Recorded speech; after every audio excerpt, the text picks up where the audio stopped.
Scholars Mauro Biglino and Paul Wallace have uncovered something shocking, something so unsettling that it might just change the way you think about everything. They're saying the Bible, the book millions of people believe is about God, might not really be about God at all. Today we will discuss the most terrifying information about Jesus that has been discovered in centuries. For thousands of years, people have turned to the Bible for comfort, wisdom, and answers about life and creation. It tells us about God making the world, guiding humanity, and showing us how to live. Not all writers of the Bible used English. It started in ancient languages, and when translators worked on it, something got lost. Or maybe something was hidden. They argue that the original text doesn't talk about one all-powerful God. Instead, it talks about a group of beings called the Elohim. That word isn't singular, it's plural. There isn't just one God, but a multitude of potent entities. These beings, according to the Bible's original language, weren't creators of the universe in the way we think of God. They were rulers, commanders, maybe even masters. The Bible describes the Elohim as the powerful ones. They're not like the God we picture, kind, loving, and watching over us. Instead, they sound like rulers or kings, deciding what happens to humans, and even fighting among themselves. Sometimes they help people, sometimes they punish them, but they always seem to be in charge. Some scholars believe these Elohim weren't even divine. They were advanced beings with technology and power far beyond anything humans could understand at the time.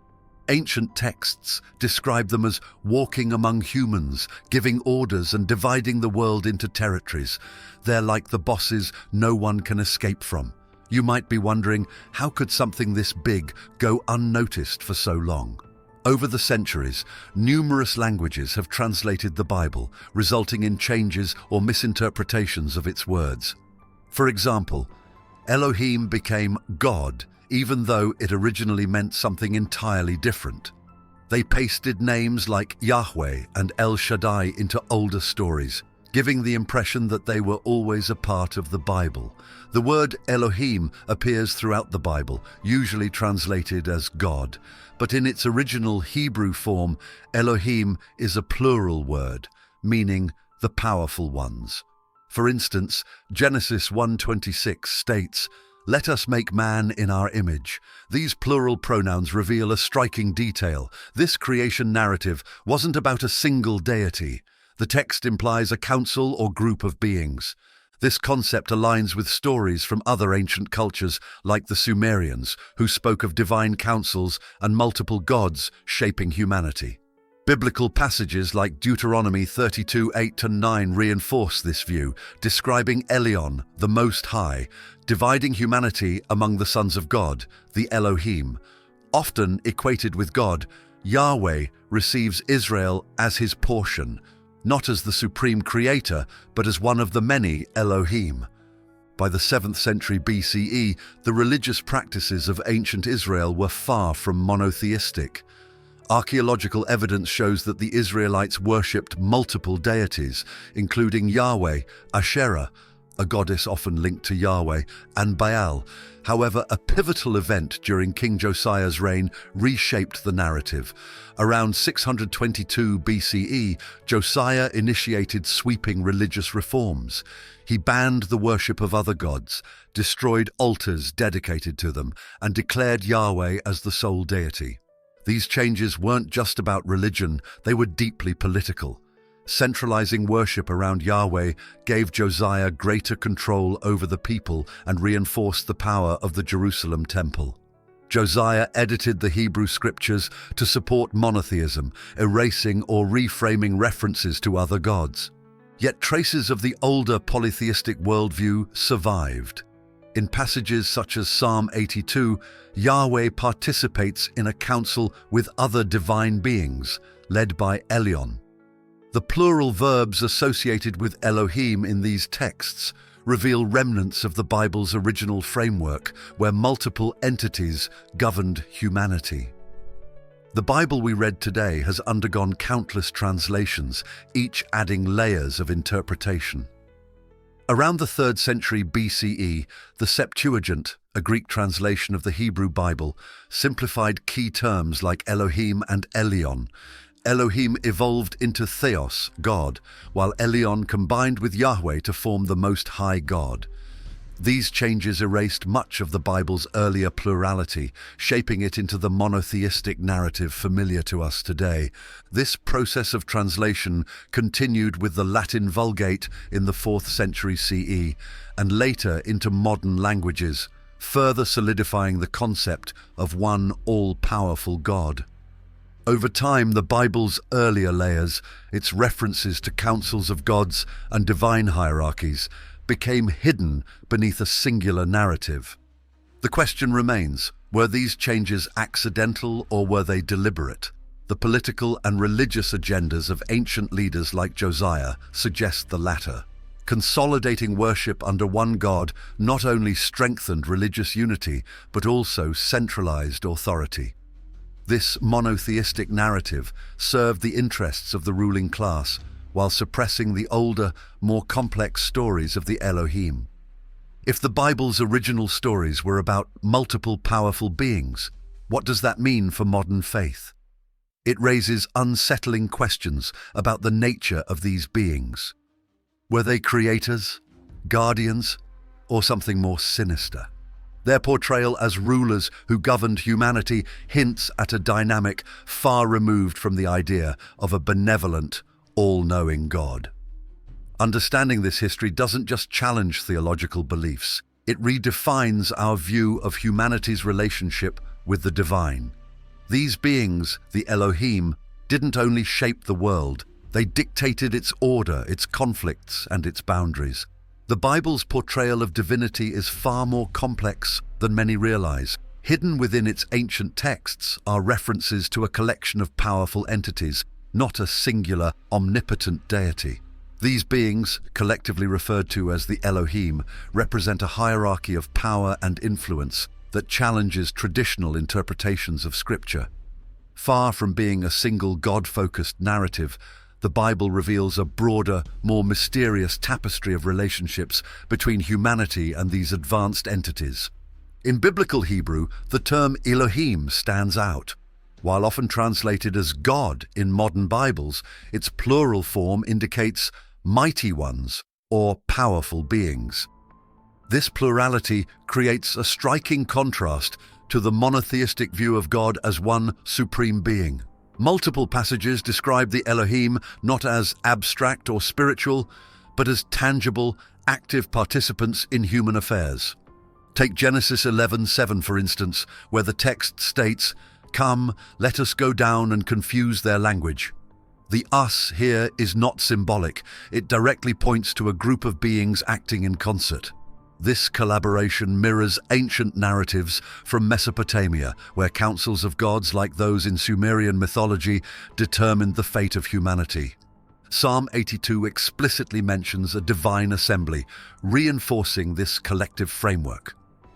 In this psalm, a higher authority, often interpreted as Elion or the Most High, presides over a gathering of the Elohim, passing judgment on their actions. The imagery evokes a council of rulers, each with distinct roles and responsibilities, operating within a structured hierarchy.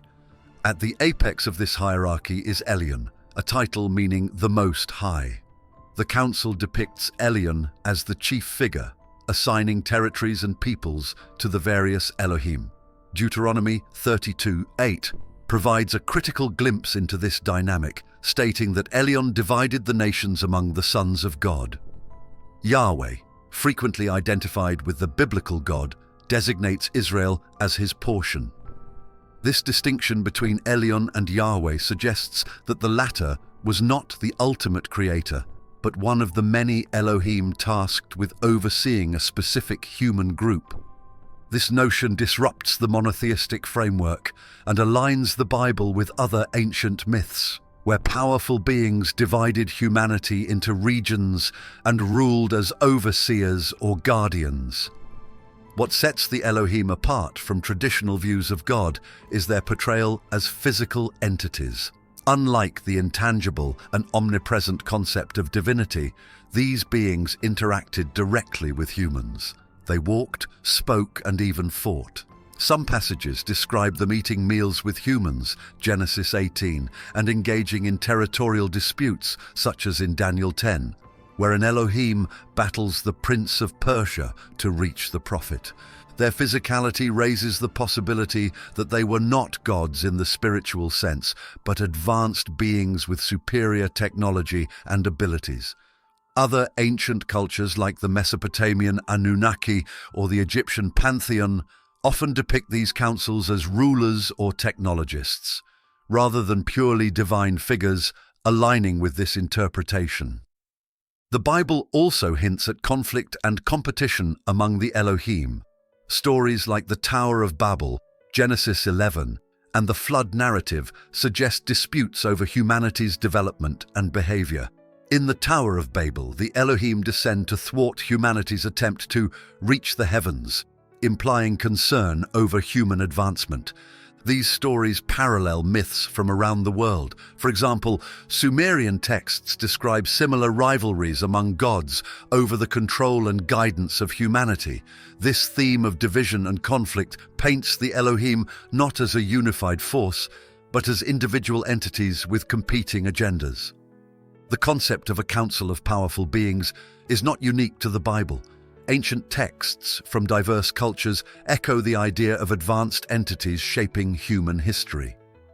The Anunnaki were a pantheon of gods who created humanity to serve them and later debated their fate. The Olympian gods, led by Zeus, frequently intervened in human affairs, often conflicting with one another.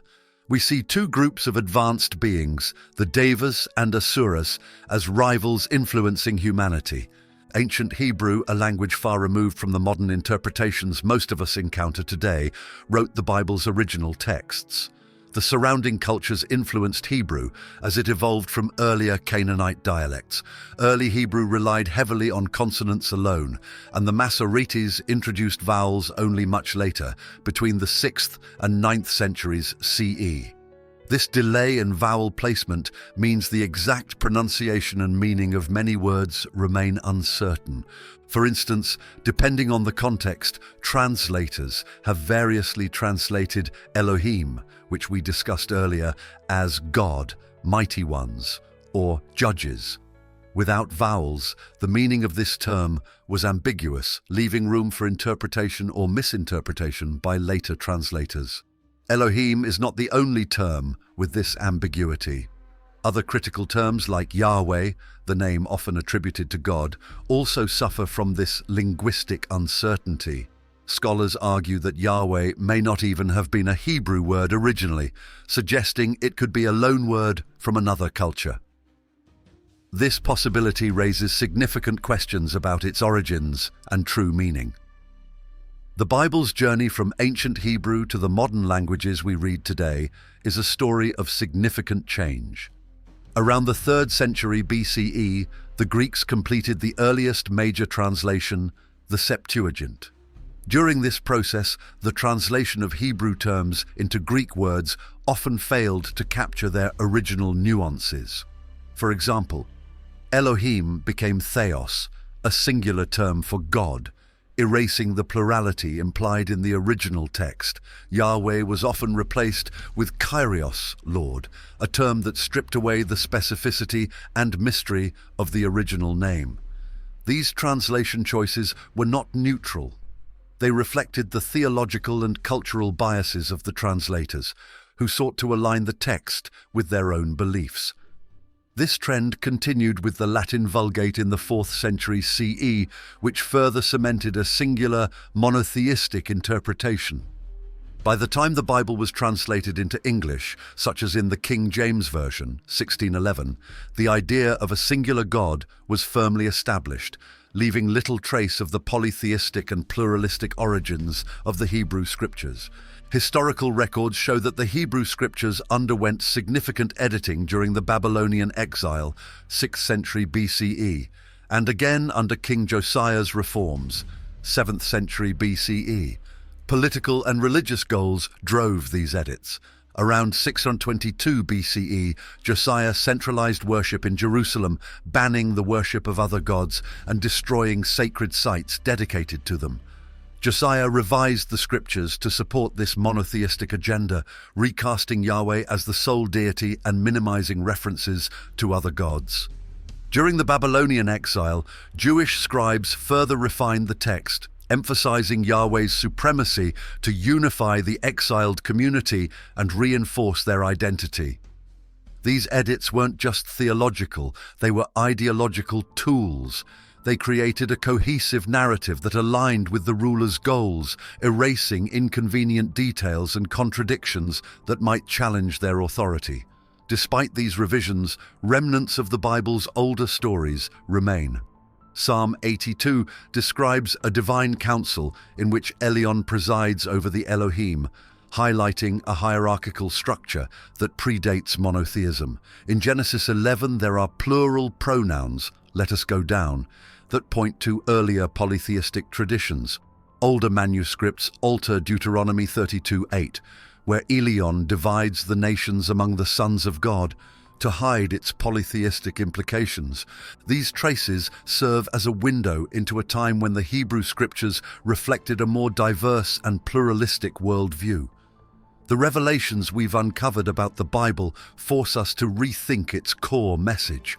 Terms like Elohim, Elion, and Yahweh, once taken as straightforward references to God, turn out to be intricate concepts with origins that point to a plurality of beings.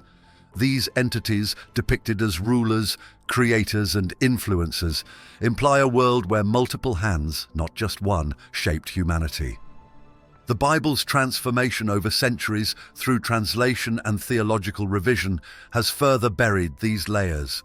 King Josiah's reign saw the insertion of vowels into ancient Hebrew and the consolidation of monotheism, molding the text to fit a singular narrative. Yet, remnants of its original plurality persist, inviting us to look deeper. No discussion about the Bible's hidden narratives would be complete without addressing the role of Jesus. His teachings stand as a potential counterpoint to the control of the Elohim. Jesus often spoke of a God of love and unity, a concept that contrasts sharply with the violent, territorial nature of many biblical accounts of the Elohim. Could Jesus be presenting a fresh perspective, aiming to liberate humanity from the sway of these ancient rulers? His radical message, emphasizing compassion and equality, might have been a deliberate challenge to the hierarchical systems established by the Elohim. If so, Jesus' story is not just one of spiritual awakening, but also a revolutionary act against an entrenched power structure. The implications of these discoveries are profound. If the Bible's original stories reflect the involvement of multiple beings rather than a singular God, what does that mean for modern faith? For centuries, religion has been a cornerstone of human identity, shaping cultures, laws, and worldviews. But this new perspective asks us to reconsider: are our religious institutions based on incomplete or altered truths? If so, how do we reconcile this with our beliefs? Could interactions with the Elohim help explain biblical history and other cultures' myths and legends? If these beings once played a role in our development, are they still influencing us today? And if they are, what does that mean for our autonomy as a species? If this journey has sparked your curiosity, challenging your beliefs and inspiring new questions, consider supporting this ongoing exploration by clicking Super Thanks below. By contributing, you're helping keep these conversations alive, diving deeper into the mysteries of the past and uncovering truths that shape our present and future. The possibility that we remain connected to the beings described in the Bible is one of the most unsettling aspects of this exploration. Ancient texts often hint at their advanced knowledge and abilities, raising the question, did they ever leave? Or have they continued to shape humanity's path from behind the scenes?